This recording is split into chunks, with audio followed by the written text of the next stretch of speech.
Hey, it's Michael, and this is the Kintsugi Podcast. I'll be back in a minute with this week's conversation about resilience. But first, if you wish to create a better life and have a better career, then please visit michaelobrienshift.com and download your free workbook on how to create a better life. In it, you'll discover ways to find more energy for the things and the people who matter most to you, so you can create a better tomorrow.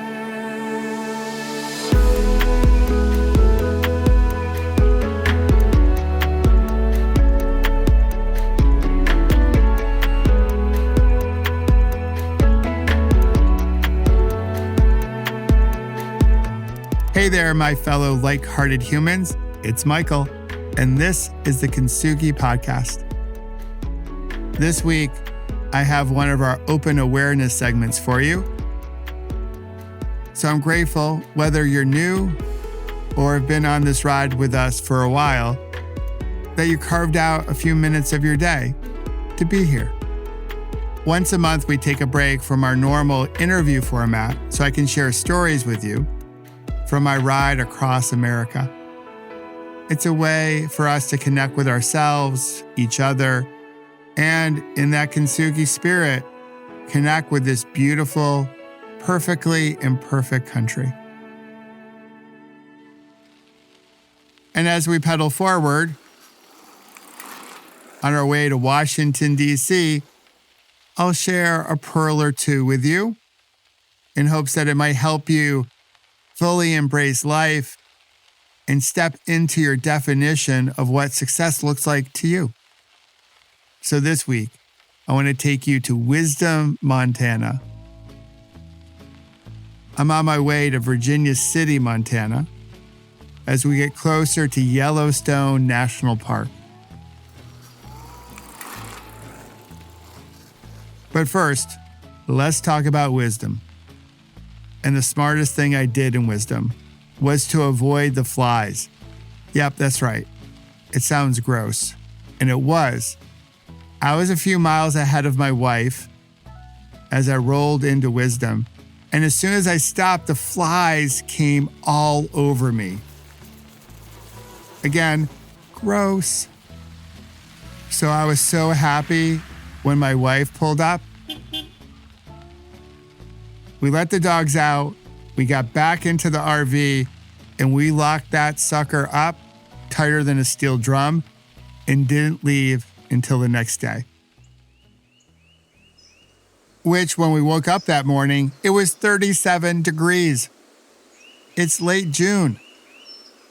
Even the flies were cold, so the flies, bye-bye. But I was freezing as I made my way to Dillon, Montana. That was our first pit stop. So let's take a step back before we go any further to the wonderful Virginia City. When I started this trip, I had so many messages from so many people, all really well-intended. They were quite concerned about my safety. Now, you probably know my story, so there's a reason to be more concerned about my safety. And even though no one mentions a thing as I ride around here, I realize it's different because they didn't want something bad to happen. But here's the thing. It's life. Everything happens. And I know this better than your average bear, including Yogi Bear. So setting the stage, people were really worried about this trip. But here's the thing I learned going through what I call my last bad day. Before my accident, where I almost lost my life, I was really worried about dying. I didn't like to talk about it. I didn't like funerals. I just kept my head down, blah, blah, blah. I'm not dying. That stuff happens to other people. So again, the early part of my life, I would argue with reality a lot. And through my accident, I learned that reality wins 100% of its arguments. Now, through my accident, I came to accept that none of us are getting out of this thing called life alive. We might all be on different journeys, as the kids would say, but we're all reaching the same destination. So after I accepted my mortality, I made a commitment. I made a promise to myself that I would be more fearful of not living than dying. And it's that attitude I took into this trip. I wanted my life to be filled with amazing experiences, and maybe even not so amazing experiences, because they can help you appreciate the amazing experiences a little bit more. So many people are scared to live because they don't want to talk about the fact that we all eventually pass away. Henry David Thoreau has this beautiful quote. He wrote, "When it's time to die, let us not discover that we have never lived." DHT dropping some wisdom there, and I don't think he ever went to Wisdom, Montana. Here's the thing. The reason my accident changed my life was that it helped me accept my mortality. Now, I don't want to die anytime soon, but I do realize that it's all baked into the cake, if you will. And this ride across America was all about celebrating this country, celebrating life, celebrating the people around us. That's why I do a big thing every year around the anniversary of my accident as a reminder to celebrate life, because we don't know when our number is going to be called. We like to think, oh, illness, health concerns, people passing away prematurely, that's the stuff that happens to other people. And I say this because that's what I thought before my accident. Then I realized that it can happen to you, because it almost happened to me. So I don't know when my life will end, and either do you. But I'm going to make dang sure that whatever time I have on this big blue marble that we all share, I am going to live my moments. I'm going to make the most of it, because I don't want to get to the end of my life and have the regret that happens to be the biggest regret that Bronnie Ware, who wrote the book, The 5 Regrets of the Dying, she's a hospice nurse in Australia, and the number one regret in her research, talking to a whole bunch of people in hospice, was that they didn't have the courage to live the life they wanted to live on their own terms, but rather they lived the life that other people wanted them to live. I ain't playing that game. I want to live my life, true and authentic to who I am, to what kind of ripple I want to put out into the world. And that's the gift that you have too. So we all have an opportunity to get comfortable with the inevitable, to accept that none of us are getting out of this alive. And when we do that, it can change how we look at life. You know Steve Jobs, the guy that created the iPhone, changed our lives forever, that guy? Well, he did this commencement address at Stanford University back in 2005. And I actually used part of the passage he shared with the students, who probably did their study abroad in wisdom because they're pretty smart as well. Just saying. Wisdom is pretty cool. Minus the flies, of course. I want to share it with you because, again, I used part of this passage to help me leave my corporate life, my executive life of over 22 years, to start this little entrepreneurial journey. The easiest thing I could have done was stay in my job. the most fear-inducing thing to do was to leave the comfort of corporate life to start this new life. This is what he said in the speech, and I'll link the full commencement address in the show notes. Remembering that I'll be dead soon is the most important tool to help me make big choices in life. Because almost everything, all external expectations, all pride, all fear of embarrassment or failure, these things just fall away in the face of death, leaving only what's truly important. Remembering that you're going to die is the best way to know how to avoid the trap of thinking you have something to lose. You are already naked. There is no reason not to follow your heart. Your time is limited, so don't waste it living someone else's life. I'm going to repeat that because this is big. Your time is limited, so don't waste it living someone else's life. Don't be trapped by dogma, which is living with the results of other people's thinking. Don't let the noise of others' opinions drown out your own inner voice. And most important, have the courage to follow your heart and intuition. They somehow already know what you wish to become. Everything else is secondary. So I share all this to underscore my attitude going into this trip. I was going to be more afraid of not living than dying. Again, I appreciated everyone's concern. All the different messages along the way, the relief that everyone felt once I let them know I grabbed my milkshake each day. All of it was awesome sauce. But the truth is, far too many of us are scared to live. So let's get back to Montana, shall we?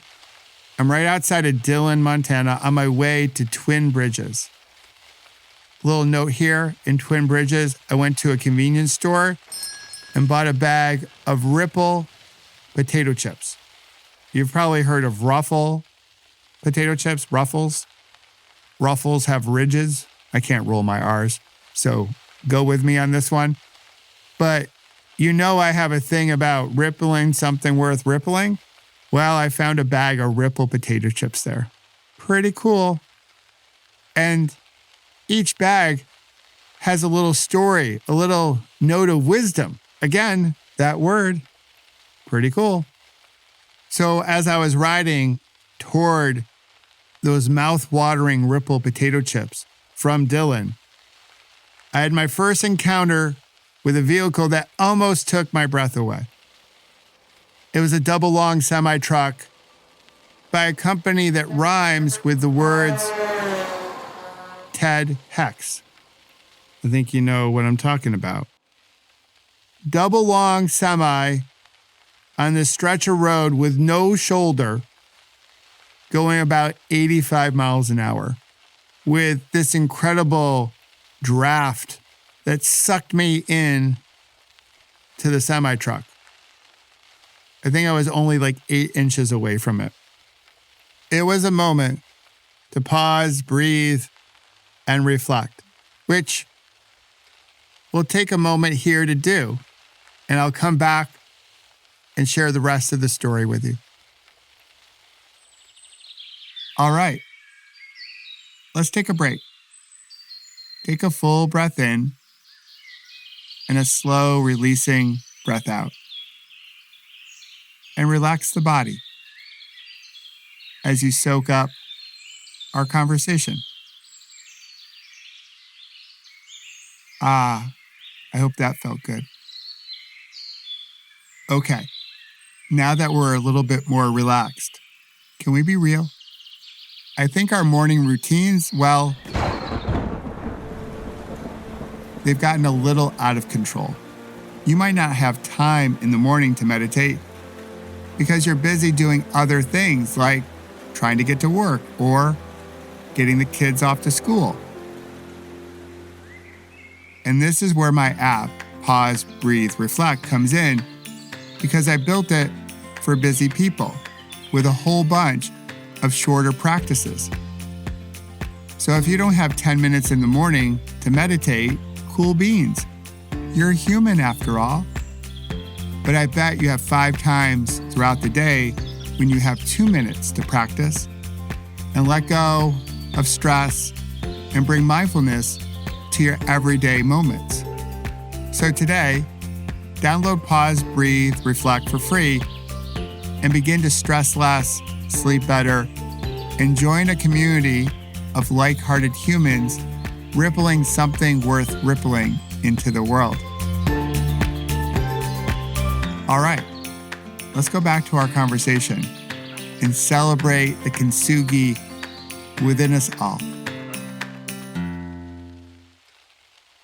All right, well, after a moment to pause, breathe, reflect on my life, I continued to pedal toward Twin Bridges, got my Ripple potato chips, met some fellow cyclists going the other way, going towards Astoria, Oregon.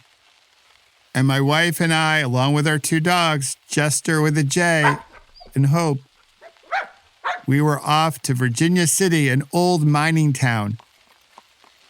And they've kept that old Wild West aesthetic and vibe. It's so cool. We had such a great time. We picked up an awesome dinner in town. I got my milkshake and a whole bunch of penny candy that helped us get through the central part of the United States, and saw one amazing sunset. If you get a chance, I would definitely recommend checking this part of Montana out. It's a great trip with the family. You can see Yellowstone National Park, which was coming up for us. So all in all, except for that Ted Heck's truck, it was pretty cool.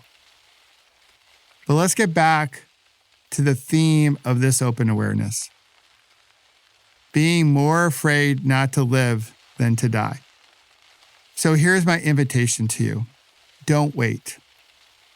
If you're thinking about writing a book, starting a podcast, learning how to be more present, starting a mindfulness practice, pinning a number on, doing that race, asking someone out, retiring, switching jobs, moving to a new location, the list can go on and on and on. My unsolicited advice to you is go for it, do it, don't wait. Don't kick the can down the road. Now, I will say this to have some balance, because I like to have some balance and harmony in my life. If you want to do a cross-country bike ride but don't know how to ride your bike, it might be good to learn. So some things do need some prep. So get working on your prep now, getting ready for that moment. Far too many people wait. They think they can do it next year, or they're not ready yet, or what will people say if I did this? Going back to what Bronnie Ware learned in her research, talking to all those people in hospice, so many people don't live a life authentic to who they are. They're living someone else's life. Don't do that. Don't live someone else's life. Live your life. Go after those experiences. Live true to who you are. Be more afraid of not living than dying. So this is what's in front of us. We get to decide how we wish to live. So the question I have for you as we end this segment is, what do you think you'll regret at the end of your life? And that is actually a really good question to ask yourself right now, because you already know the answer. Because you think about these things, about perhaps the family dinners you've missed, or the trips you have not taken, or the job you didn't pursue, or the move that you wish you had made? You see, most of us can answer that question before we get to the end of our lives. And here's the cool thing. When we pause, breathe, reflect on this question now, we have time to do something about it. So we don't finish our lives with a bunch of regrets. And in this time, whether it's 3 days, 3 years, or 30 years, we can take purposeful action. We can fully live all of our moments, the good ones, the joyous ones, the messy ones. We can get to the end of all of this and say, we lived a full and rich life. We put a beautiful ripple into the world because we were more afraid of not living than dying. There's one last thing I want to share with you. Back in October 2021, when I paused the Kintsugi Podcast, I also paused my group coaching program. I needed space to breathe to get ready for this cross-country trip. And as you know, we brought Kintsugi back, and now it's time to bring back my group coaching program that I call the Inner Circle. Most of the coaching I do is with executives within their company, and their company pays for their coaching. It's pricey, and most people can't afford to pay for it out of their own pocket. But I believe everyone should have access to coaching, mentorship, and guidance. And the Inner Circle is accumulation of over 30 years of my business experience, my meditation teacher training, as well as all the things I've learned from my last bad day. All in a program to help you step into life and fully live it and realize your definition of success. And it's all packaged in a way to make it accessible for most people out there. And I hope you'll join us. Life, whether it's long or short, it's an invitation to fully embrace it, to live as we've shared this week. And this program can help you step fully into life and be successful from the inside out and live a life that is true to who you are and not live the life that someone else wants you to live. In the show notes, I'll put a link where you can discover more and sign up. And thanks again for carving out some time to be with us here at the Kintsugi Podcast and sharing this ride across America with us. I hope you'll come back next week.